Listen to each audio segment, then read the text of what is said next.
আপনি যদি একদিনের জন্য ছেলে হইতেন তাহলে সেদিন কি করতেন? Good question. একদিনের জন্য ছেলে হলে আমার এলাকার যতগুলো সুন্দরী মেয়ে আছে সবগুলো আমি প্রপোজ করতাম আর সবগুলো ঘুরাইতাম। শোনা গো আমার। আপনি যদি প্রপোজ করলে তখন যে আপনি যে বকা দেন এগুলো কেন? আমি বকা দিই না, আমি বলি ভাইয়া সরি। कैसे कैसे लोग रहते हैं यार यहाँ पर। আপনি যদি গ্রামের সবকে যদি প্রপোজ করতেন তাহলে আপনার ওরা আমার প্রতি ফিদা হয়ে যায় যে আজকে মানে আমি তখন তো মিম থাকতাম না, ধরেন আমি অন্য কেউ, হ্যাঁ ধরেন আমি কি মোমেন্ট মোমেন্ট বলতে মোমেন্ট আমাকে প্রপোজ করছে মানে ওয়াও, এরকম একটা ভাইব থাকতো আমার। বড় হারামি হো বেটা।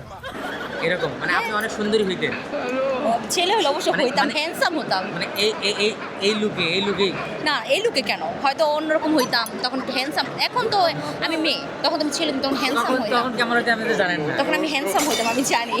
ओ भाई मारो मुझे मारो मारो मुझे मारो मारो। আচ্ছা আমাকে আপনি 10-এ কত দিবেন? আপনাকে আপনি অনেক পেঁচাইতেছেন, আপনাকে আমি 10-এ 2 দিব, এর বেশি না। আপনি আমাকে ছেড়ে দেওয়ার কথা ছিল, ভালো ভালো কোশ্চেন করে যে আপু দাঁড়াই আসতে এত কষ্ট করে শাড়ি পরে আপুকে ছেড়ে দেয়।